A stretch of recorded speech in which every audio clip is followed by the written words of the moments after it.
हमारे सैया जी के चाचा कहता मर भी गईली हम करत रहब तो से। अरे मैया रे दादा रे बाप रे बाप।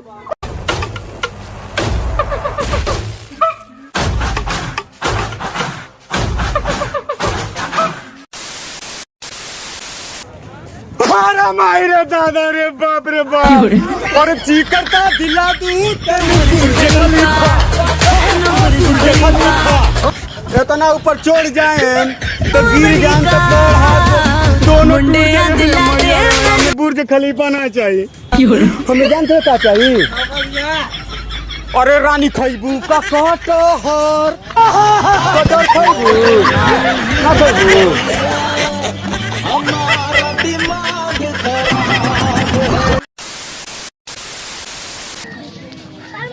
ये गाना हमारी गर्लफ्रेंड के लिए है।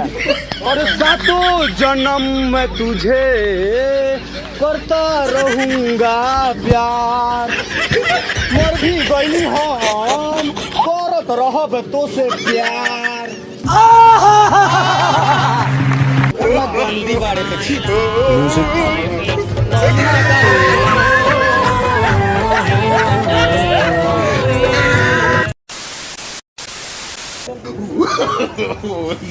नो।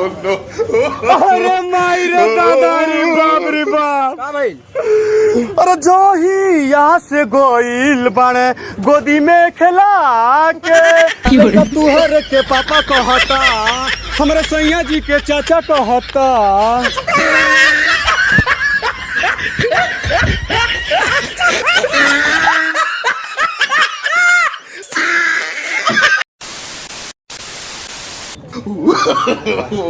नो। अरे मैया रे दादा रे बाप रे बाप।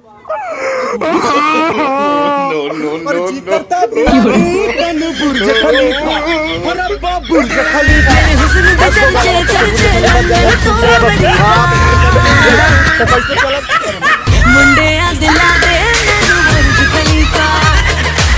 एकदम इन्होंने वक्त बदल दिया, जज्बात बदल दिए, जिंदगी बदल दी।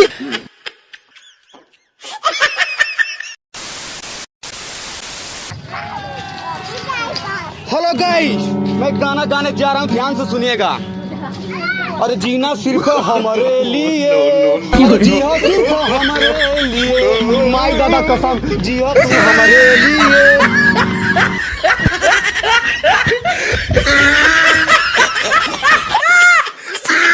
बन ठन के गोरी जल्दी निकल बहरावा।